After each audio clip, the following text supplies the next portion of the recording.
tying this back to what we were saying about decoupling, like if Chinese people like just now don't have money, can't afford, don't have homes, they're not going to be buying iPhones. They're good, like this China market. There's like this illusion of a China market where, there's 1.4 billion people. Imagine if just half of that bought your product. Mm-hmm. It's like this illusion that there is this infinite market there, when the reality is there is even now still loads of poverty in China. You have an economy that is basically a gigantic bubble ready to burst at any point. So the idea that there's like all this wealth to be made in China. Right. Well, I mean, even among the 1.4 billion people, 0.9 of that, 0.9 billion, 900 million people are living in what by American standards would be absolute poverty. Less than $10 a day, less than $10 a month. I think it's it's $10 a day. Less than 10 a day. Yeah, But a month would be terrible. Like that. But also less than 10 a day is terrible by the standards of anyone living in any of the developed countries. And so like China is still by and large a very poor country, but has this, like the people who are buying these apartments are among a much smaller portion. But a small portion of China that includes the middle class is still 100 million. Still like the population of the U.S. or something. Right. You know? Well, 100 million is bigger than, the UK and Australia combined, right? So that's a lot of people to still buy iPhones. But those are the people who are also getting ripped off in this housing crisis. Have you guys heard of run philosophy? No. It's this thing, it's, like some of these trends like lying flat or like run philosophy is about trying to get out of China as quickly as possible. Really? Yeah, it's something that's been trending lately. There was an interesting CNN article that was about this. This is an extreme example because he is a poor, like blue collar worker, but he essentially wanted to get out of China so badly that he flew to Ecuador. Mm-hmm. And then did the Central American like refugee route through Mexico. Whoa. And entered at the southern U.S. border. Like illegally or illegally, okay. And is applied for asylum. Wow, that's But he had been intense. documenting this trip for months on Twitter. Whoa. But he just left. He's divorced, and he just left his 2 kids with his parents in China, and didn't tell them. He told them that he was going to find work in another city. Technically could be true. It was true, kind of. It did not tell him that he was trying to escape to America. Oh my God. But but most people who are doing run philosophy are middle class, upper middle class, white we've been collar talking people. About naked officials for years who are trying to get their family and their monies out of China. But I think run philosophy, especially this year, is a new term for it because of the COVID lockdown in Shanghai. Really scared a lot of people because Shanghai is wealthy, and if people could be treated like that in Shanghai, yeah. And the fact that this year the unemployment rate for the youth is at 19%, a little higher. I think it's a bleak, grim future facing most of China's youth. Yeah, and I think that's why you can see a lot of people trying to get into grad programs overseas, trying to get any way they can get out of Dodge. Yeah.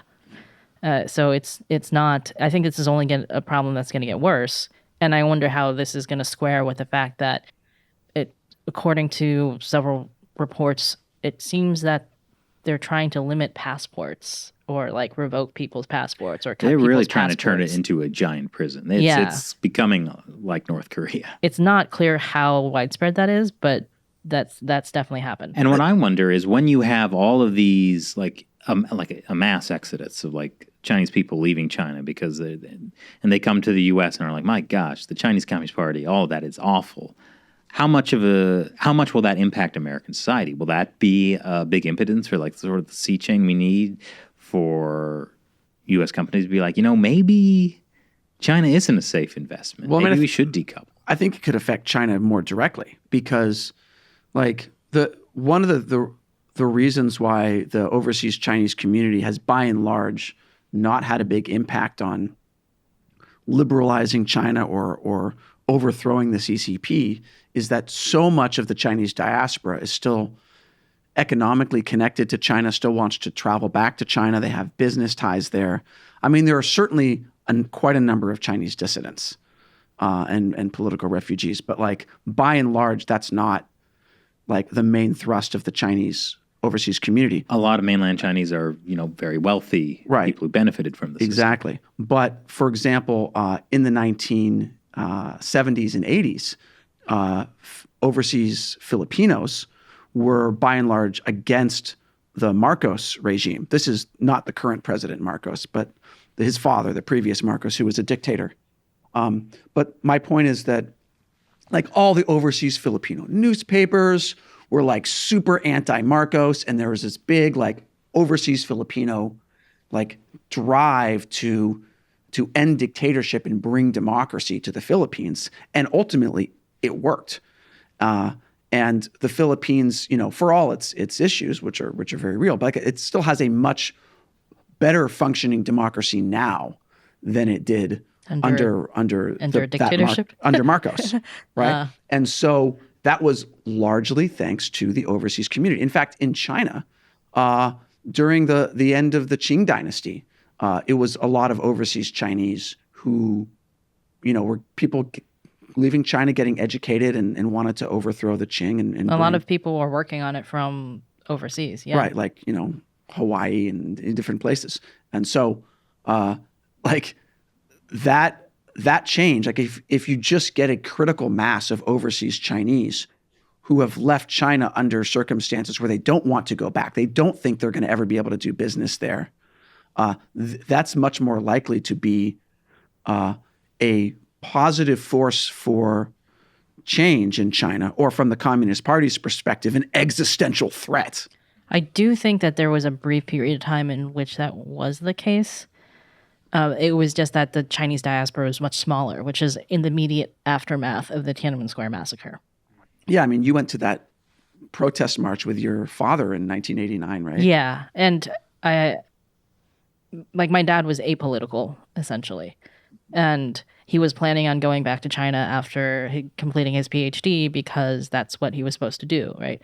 But the Tiananmen Square massacre changed a lot of people's minds, and there was such popular support for Chinese students and stuff at the time. But there wasn't a lot of Chinese in the U.S. or in a lot of other countries, like not compared to now. And also, it just like the CCP was able to essentially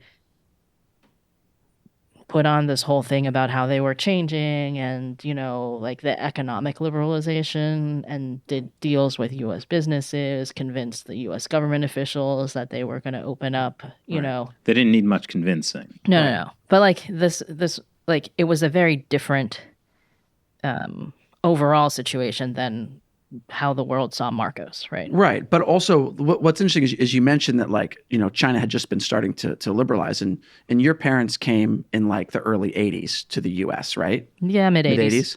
And that was after the 1978 was the Gaiga Kaifang, the reform and opening up under Deng Xiaoping, right?